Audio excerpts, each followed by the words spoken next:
Hi all, today we are going to start our third module.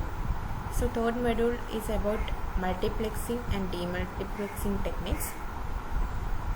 So first one is bandwidth utilization. Bandwidth utilization means we are having a bandwidth. We have to increase the bandwidth for becoming the utmost efficiency, privacy and anti-jamming. അതായത് നമുക്ക് bandwidth ഉണ്ട്, നമ്മൾ ആ ബാൻഡ്വിഡ്ത്തിനെ maximum കൂട്ടാനായിട്ട് ശ്രമിക്കണം. എന്തിനു വേണ്ടിയിട്ടെന്ന് വെച്ചാൽ efficiency കൂട്ടാനും നമ്മുടെ കമ്മ്യൂണിക്കേഷനകത്തുള്ള പ്രൈവസി ആൻഡ് ആൻറ്റി ജാമിങ് ഈ മൂന്ന് പ്രോപ്പർട്ടി അച്ചീവ് ചെയ്യാൻ വേണ്ടിയിട്ട് നമ്മൾ ബാൻഡ്വിഡ്ത്തിനെ ഏറ്റവും നല്ല രീതിയിൽ നമ്മൾ യൂട്ടിലൈസ് ചെയ്യണം. So in order to use the bandwidth very efficiently, we are having two techniques. First one is multiplexing technique and second one is spreading technique. So multiplexing technique എന്തെന്ന് വെച്ചാൽ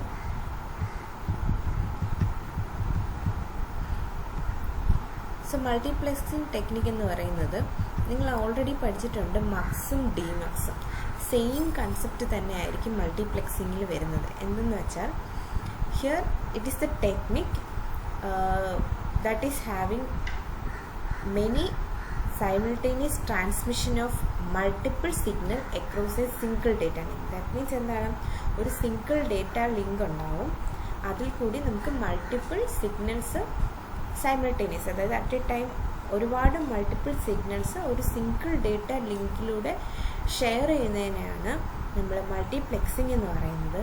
അല്ലെങ്കിൽ ഇതിന് വേറൊരു രീതിയിൽ നമുക്ക് മൾട്ടിപ്ലെക്സിങ് പറയാം. Sharing the available bandwidth of a communication link among a number of communicating stations, thus achieving efficiency. That means എന്താണ്, നമുക്കൊരു അവൈലബിൾ ബാൻഡ്വിഡ്ത്ത് ഉണ്ടായിരിക്കും. ആ ബാൻഡ്വിഡ്ത്തിനെ ഒരുപാട് കമ്മ്യൂണിക്കേറ്റിംഗ് സ്റ്റേഷൻസ്, ഇപ്പോൾ ഒരു ടെലിഫോണിൻ്റെ കേസ് എടുക്കുകയാണെങ്കിൽ ഒരുപാട് കമ്മ്യൂണിക്കേറ്റിംഗ് സ്റ്റേഷൻസ് ഉണ്ടാവും between the sender and the receiver. So the bandwidth have to be shared, thus achieving the maximum efficiency. അങ്ങനെ വേണമെങ്കിൽ നമുക്ക് മൾട്ടിപ്ലെക്സിങ്ങിനെ ഡിസ്ക്രൈബ് ചെയ്യാം. സോ മൾട്ടിപ്ലെക്സിങ് എന്തെന്ന് വെച്ചാൽ ഒരു സിംഗിൾ ഡേറ്റ ലിങ്കിലൂടെ മൾട്ടിപ്പിൾ സിഗ്നൽസ് സൈമിൾട്ടേനിയസ് ആയിട്ട് പാസ് ചെയ്യുന്നതിനാണ് മൾട്ടിപ്ലെക്സിങ് എന്ന് പറയുന്നത്. So what is the second technique? Second technique is spreading. Spreading എന്ന് പറയുന്നത് എന്തെന്ന് വെച്ചാൽ നേരത്തെ നമ്മൾ ബാൻഡ്വിഡ്ത്ത് എഫിഷ്യൻ്റ് ആവാൻ വേണ്ടിയിട്ടുള്ള രണ്ട് ടെക്നിക്സാണ് multiplexing and spreading. So spreading means it is also similar, by which we are expanding the bandwidth of a link for achieving privacy and anti-jamming. Here we are expanding the bandwidth of the link. Now multiplexing, we are actually transmitting multiple signals in a single data link. Here we are expanding in spreading we are expanding the bandwidth of the link. So next we can go to multiplexing in detail. So for multiplexing there are two components needed. First one is link. Link means physical part, that means physical medium in which the signals are passing. Next one is channel. It is a portion of the link. It is also actually the portion of the link. It will carry a transmission between a given pair of lines. That means that will carrying a transmission between the given pair of lines. So this is how mux and demux works in multiplexing. Multiplexing in mux, you are having n inputs and only one output, and in demux part you are having one input and n output. Okay, this is what happening in multiplexing. Mux is at the sender's end and demux is happening at the receiver's end. Okay, there is a physical link in between the mux and demux. Mux is having n input and one output, and where this link, that is a physical medium, which is most commonly we are using a coaxial cable or optical fiber, and at the receiver's end you are having a demux. Demux is converting its one input into n outputs. Okay.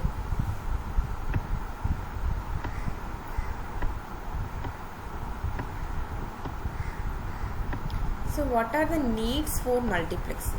Why we are multiplexing our signals? To send several signals simultaneously. That is actually the purpose of multiplexing. That means over a single communication channel we have to send several signals simultaneously at a time. So we are going for the multiplexing technique.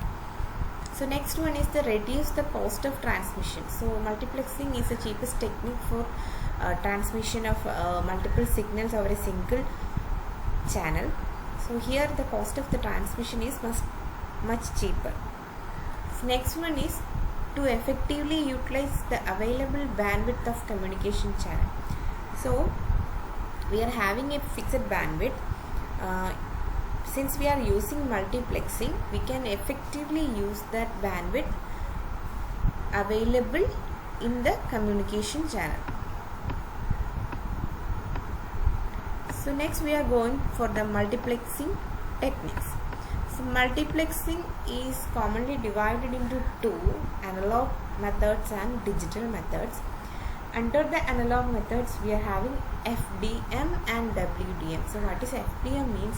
FDM is frequency division multiplexing, and WDM means wavelength division multiplexing. So what is TDM? TDM is time division multiplexing. So frequency division multiplexing, from the name itself you can describe what is frequency. So it is an analog technique. So it is applied. Where is this applied is very important. When the bandwidth of a link is greater than the combined bandwidth. That means here we are mixing up different signals. You can see in the mux part we are having n inputs and one output. So we are actually combining the bandwidths of the different inputs. So if the link itself have the bandwidth is greater than the combined bandwidth, then frequency division multiplexing technique is used. So in FDM, signals generated by sending device modulate different carrier frequencies. That is described later. I will explain it later. So these modulated signals are then combined into a single composite signal that can be transported by a link.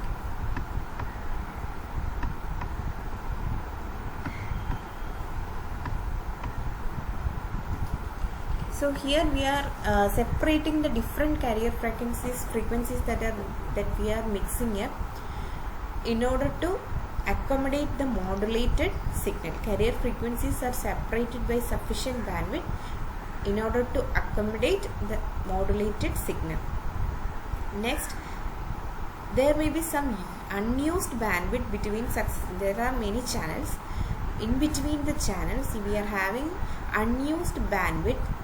Such spaces are called guard bands. Guard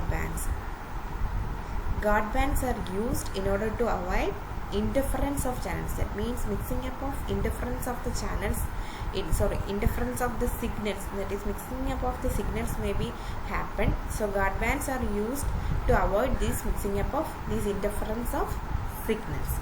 So at the receiver sends, demuxing is passed. Demux is happening. So here mux, we are having an inputs and we are passing through different channels, and at the demux it is converted to n outputs. Here it is shown that we are having different devices, and the first device is having the frequency bandwidth 1 to 5, next is 7 to 12. So after mixing it, we are combining the carrier frequency of these 4 devices together.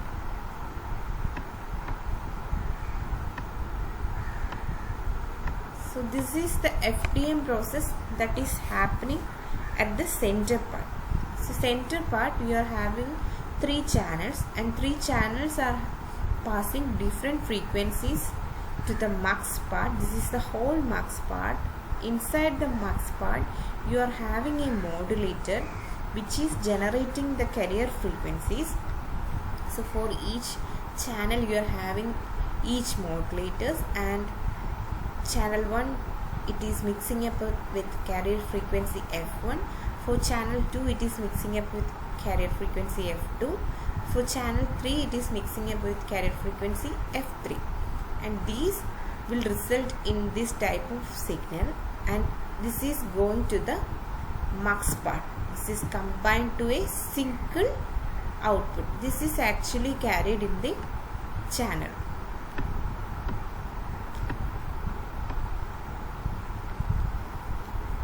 So this is what is happening in the telephonic devices.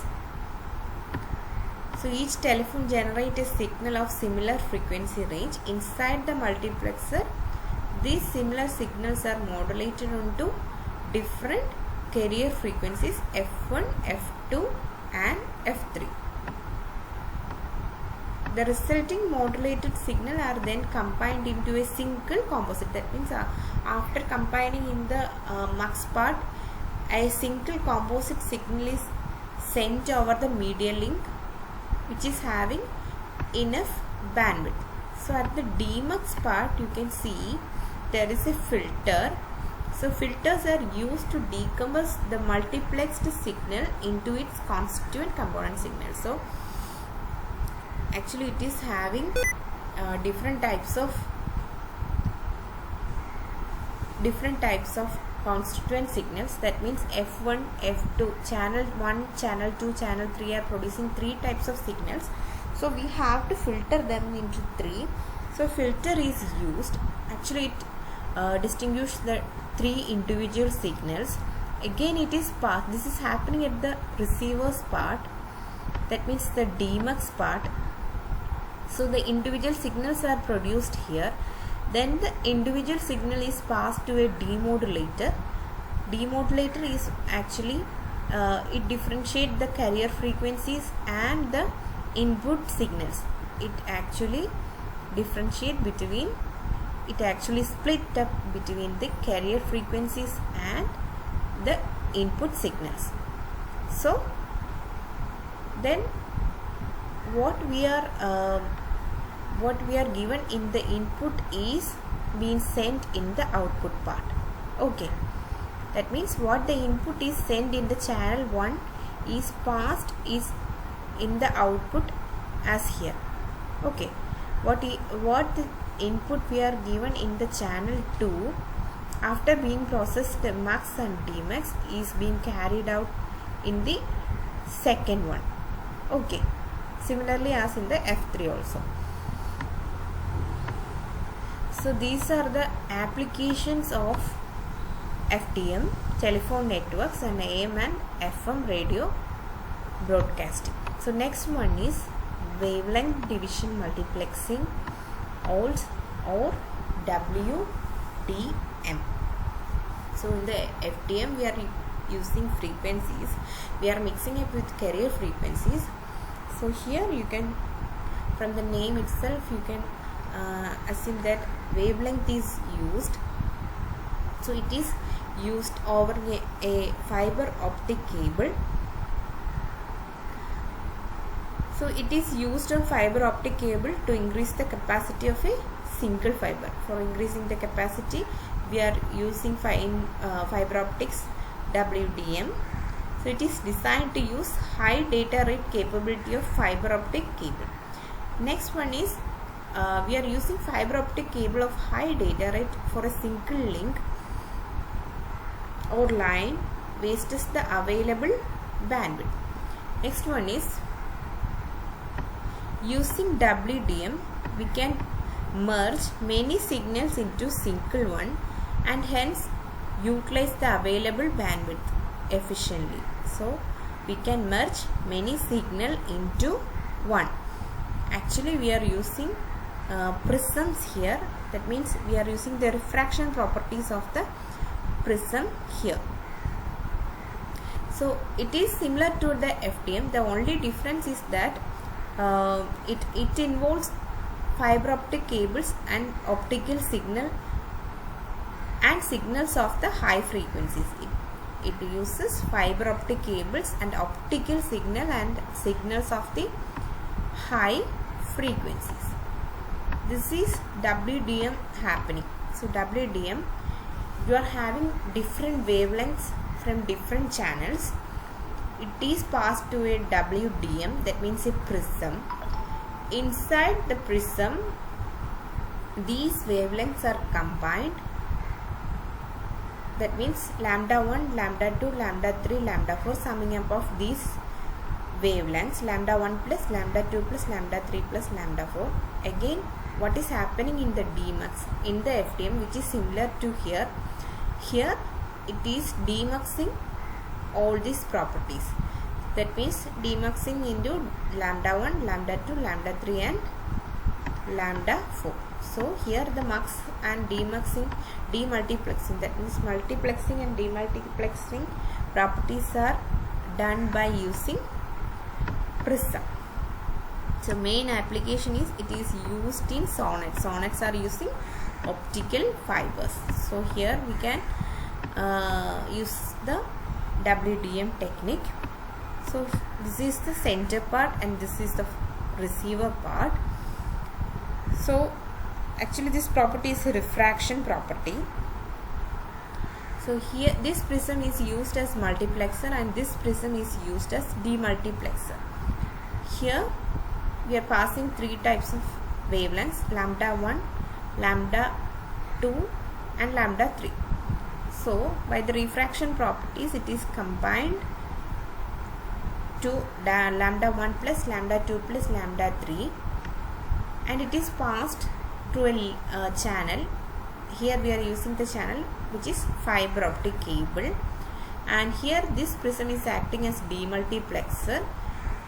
It demultiplex, and that is demux into lambda 1, lambda 2 and lambda 3.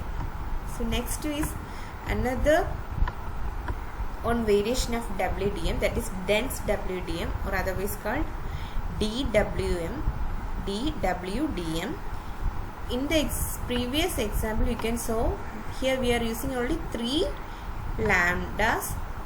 By DWDMs, we can use up to 80 separate wavelengths or channels of data can be multiplexed into a single light stream. That means instead of using 3 lambdas, we can use up to 80 channels of bandwidth in DWDM. Also here the channel spacing reduced to 60 nanometer and less. So it is a very cost effective method for increasing the capacity, and also in WDM channel spacing is broad. So actually this is happening in the DWDM, that means dense wavelength multiplexing. Okay, here you are having maximum up to 80 channels, so we can denote as lambda 1, lambda 2 up to lambda n. We are passing it through the multiplexer. It combines the wavelengths lambda 1, lambda 2 up to lambda n, and it is passing through a optical fiber. At the demux end, it converts these lambdas into, that means that the summation of the lambdas into individual lambdas, and this is happening at the receiver's part and this is at the center's parts, and again it is transmitting to the different stations. Okay, this is what DWDM process is done. Next is time division multiplexing. So we can discuss TDM in the next class. So if you have any queries or any doubts, you can WhatsApp me. I will give you enough notes. Okay.